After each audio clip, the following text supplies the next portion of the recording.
Assalamu alaikum dear students, I am Dr. Ijaz Abbasi and you are watching my Escape Biology. Today we are going to study the photorespiration. Photorespiration जो है ये एक ऐसा process है जो plants के अंदर अंडर स्पेसिफिक कंडीशंस जो है वो कैरी आउट होता है।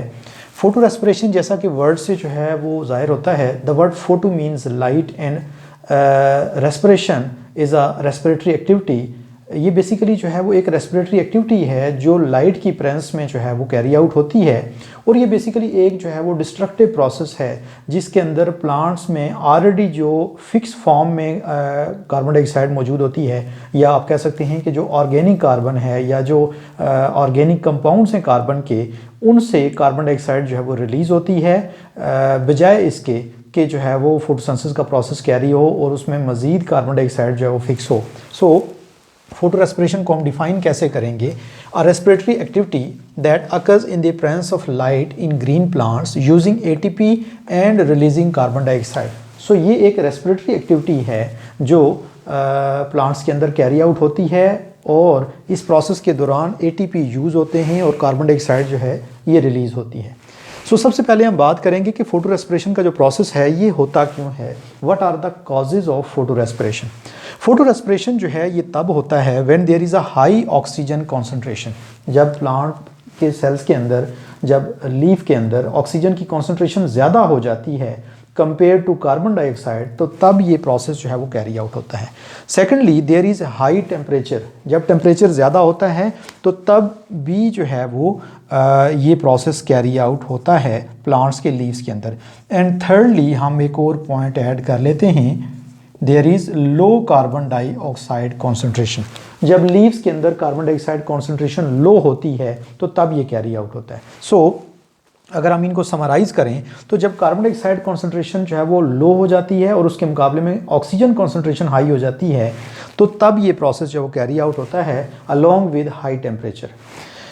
ये जो प्रोसेस कैरी आउट होता है प्लांट्स के अंदर, इसकी एक मेन रीज़न है, और वो रीज़न ये है कि रुबिस्को एक एंजाइम जो डार्क रिएक्शन ऑफ फोटोसिंथेसिस या C3 साइकिल के अंदर जो है वो रूटीन में इन्वॉल्व होता है, जो कार्बन डाइऑक्साइड को फिक्स करता है और फास्फोग्लिसरेट जो है वो डेवलप करता है। ये बेसिकली कार्बोक्सिलेशन प्रोसेस है।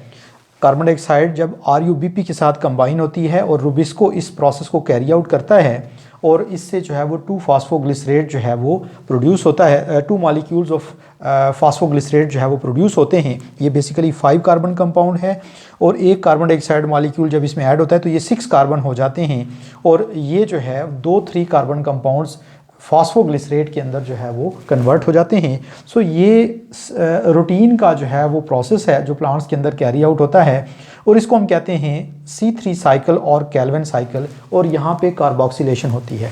ये बेसिकली जब क्लोरोप्लास्ट के अंदर ये प्रोसेस कैरी आउट होता है, और इसमें RuBP कार्बन डाइऑक्साइड से मिलके जो है वो 3 फास्फोग्लिसरेट बनाता है इन द प्रेजेंस ऑफ रुबिस्को। लेकिन ये जो रुबिस्को की एक्टिविटी है, जो कार्बोक्सिलेशन है, ये सिर्फ उस वक्त होती है जब कार्बन डाइऑक्साइड की कॉन्सेंट्रेशन हाई होती है। अगर फॉर एग्जांपल ये हो जाए कि ऑक्सीजन की कॉन्सेंट्रेशन जो है वो लीफ के अंदर ज़्यादा हो जाए और कार्बन डाइऑक्साइड की कॉन्सेंट्रेशन कम हो जाए, तो फिर रुबिस्को जो है ये कार्बोक्सिलेशन छोड़ के ऑक्सीजनेशन स्टार्ट कर लेता है। रुबिस्को बेसिकली डुअल एंजाइम है, डुअल नेचर का एंजाइम है। इसकी जो एक्टिव साइट है वो कार्बोक्सिलेशन के साथ साथ ऑक्सीजनेशन भी परफॉर्म कर सकती है। सो जब ऑक्सीजन की कॉन्सेंट्रेशन जो है वो लीफ के अंदर ज़्यादा होती है, तो ये जो ऑक्सीजन है ये कंबाइन होता है RuBP के साथ, और RuBP जो है ये चूँकि 5 कार्बन कंपाउंड है, ये इस ऑक्सीजनेशन के रिजल्ट में 2 कंपाउंड्स के अंदर जो ब्रेक हो जाता है। एक 3 कार्बन कंपाउंड जिसको हम फास्फोग्लिसरेट कहते हैं, जो कि यहाँ पे भी बन रहा था, और दूसरा 2 कार्बन कंपाउंड जिसको हम फास्फोग्लाइकोलेट कहते हैं, जो कि एक नया कंपाउंड है, यहाँ पे सिंथेसाइज होना शुरू हो गया है। सो यहाँ पे जो है वो 2 जो है वो कंपाउंड बन गए, एक 3 कार्बन एक 2 कार्बन, ये RuBP के स्प्लिट होने से जो है वो बने हैं। ये जो फोटो रेस्पिरेटरी एक्टिविटी है ये बेसिकली जो है वो उन प्लांट्स के अंदर होती है जो मॉडरेट इन्वायरमेंट के अंदर जो है वो रहते हैं। जब टेम्परेचर हाई हो जाता है तो वो अपना वाटर कंटेंट जो है उसको रिटेन करने के लिए अपने स्टोमेटा बंद कर लेते हैं। सो जब वो स्टोमेटा बंद कर लेते हैं तो जो कार्बन डाइऑक्साइड अंदर मौजूद होती है उसकी वजह से फोटोसिंथेसिस का प्रोसेस, चूँकि सनलाइट मौजूद है तो फोटोसिंथेसिस होती रहती है। सो उस फोटोसिंथेसिस के रिजल्ट में कार्बन डाइऑक्साइड कंज्यूम होती रहती है और ऑक्सीजन जो है वो रिलीज़ होती है। और चूँकि ऑक्सीजन जो है वो स्टोमेटा बंद है, लीव से बाहर नहीं जा सकती, लिहाजा लीव्स के अंदर ऑक्सीजन की कॉन्सेंट्रेशन जो है वो इंक्रीज़ होती रहती है। और जब कार्बन डाइऑक्साइड मुकम्मल तौर पर कंज्यूम हो जाती है तो लीफ के अंदर सिर्फ ऑक्सीजन की हाई कॉन्सेंट्रेशन जो है वो रह जाती है। तब रुबिस्को कार्बोक्सिलेशन की बजाय ऑक्सीजनेशन जो वो स्टार्ट कर लेता है और यूँ एक हार्ड सनी डे पे जो है वो ये फोटो रेस्पिरेशन का प्रोसेस स्टार्ट होता है और इसके रिजल्ट में ये दो जो है वो एक 3 कार्बन और एक 2 कार्बन कंपाउंड जो है वो डेवलप होता है। अब ये जो 2 कार्बन कंपाउंड फास्फोग्लाइकोलेट है, इस फास्फोग्लाइकोलेट को प्लांट जो है एक प्रोसेस के ज़रिए कन्वर्ट करते हैं फास्फोग्लिसरेट के अंदर और इस प्रोसेस के अंदर एटीपी यूटिलाइज होते हैं और कार्बन डाइऑक्साइड जो है वो रिलीज़ होती है। सो ये वो प्रोसेस है जिसको हम कहते हैं फोटो रेस्पिरेशन। एक्चुअली प्लांट इस फास्फोग्लाइकोलेट से जान छुड़ाने के लिए इस साइकिल से जो है वो गुजरता है और दोबारा अपना फास्फोग्लिसरेट जो है वो जनरेट करने की कोशिश करता है। सो यहाँ हम डिटेल से देखेंगे कि जो फोटो रेस्पिरेशन है इसके अंदर कौन कौन से स्टेप्स जो है वो परफॉर्म होते हैं। बेसिकली जो फोटो रेस्पिरेशन है इसके अंदर 3 ऑर्गेनेलीज इन्वॉल्व हैं, क्लोरोप्लास्ट, पेरोक्सीसोम्स एंड माइटोकॉन्ड्रिया। माइटोकॉन्ड्रिया और क्लोरोप्लास्ट जो है ये डबल मेम्ब्रेन बाउंड ऑर्गेनेलीज हैं, जबकि जो पेरोक्सीसोम है ये एक सिंगल मेम्ब्रेन बाउंड ऑर्गेनेली है जो कि हाइड्रोजन पेरोक्साइड की फॉर्मेशन के साथ जो है वो एसोसिएटेड है। सो ये जो बेसिकली आपके सामने C3 साइकिल है ये एक रूटीन का प्रोसेस है जो प्लांट्स के अंदर कैरी आउट होता है। इसमें RUBP कार्बन डाइऑक्साइड के साथ मिलता है और रुबिस्को इस प्रोसेस को कैरी आउट करता है और 3 फास्फोग्लिसरेट जो है वो डेवलप होता है और फिर इसके रिजल्ट में जो है वो जो नॉर्मल 3 कार्बन कंपाउंड्स हैं फोटोसिंथेसिस की जो एंड प्रोडक्ट हैं वो प्रोड्यूस होते हैं जिनसे ग्लूकोज बनता है। लेकिन जब ऑक्सीजन यहाँ पे जो है वो कंबाइन होती है जो है वो RUBP के साथ, तो यहाँ पे फोटो रेस्पिरेशन का प्रोसेस जो है वो स्टार्ट हो जाता है। सो इस फोटो रेस्पिरेशन के प्रोसेस के स्टार्ट होने में से जो है वो फास्फोग्लाइकोलेट सिंथेसाइज होता है और फास्फोग्लाइकोलेट जो है इसका फॉस्फेट जो है वो फ़ौरन ही रिमूव हो जाता है और ये ग्लाइकोलेट में कन्वर्ट हो जाता है।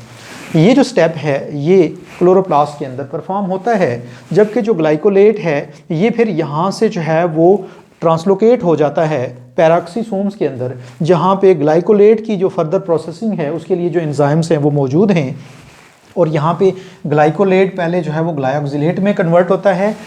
ये जो प्रोसेस है इसमें यहाँ पे जो ग्लाइकोलेट से ग्लाइऑक्सिलेट में कन्वर्जन है, इस दौरान ऑक्सीजन जो है वो यहाँ पे अगेन यूज़ होती है और हाइड्रोजन पेरोक्साइड जो है वो सिंथेसाइज होता है।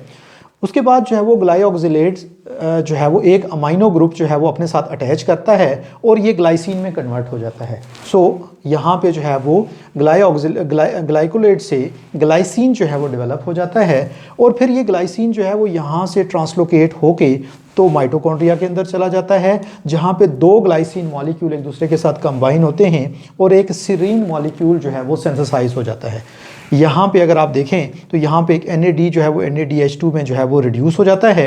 इसके साथ साथ कार्बन डाइऑक्साइड यहाँ पे रिलीज़ हो रही है और यहाँ पे अमोनिया जो है वो रिलीज़ हो रही है। बेसिकली जो अमाइनो ग्रुप यहाँ पे यूज़ हुआ था, इन्वॉल्व हुआ था, वो यहाँ जाके रिलीज़ हो जाता है और ये जो सीरीन है ये फिर यहाँ से वापस ट्रांसलोकेट होता है दोबारा पेरोक्सीसोम के अंदर और सीरीन पहले हाइड्रोक्सी पायरुवेट में कन्वर्ट होता है और इस कन्वर्जन के बाद फिर जो है वो NADH दोबारा कंज्यूम होता है और ये जो हाइड्रोक्सी पायरुवेट था ये ग्लिसरेट में कन्वर्ट हो जाता है। उसके बाद ग्लिसरेट जो है ये दोबारा वापस जो है वो एंटर होता है क्लोरोप्लास्ट के अंदर और ये जो है वो 3 फास्फोग्लिसरेट में कन्वर्ट होता है बाय यूजिंग ATP।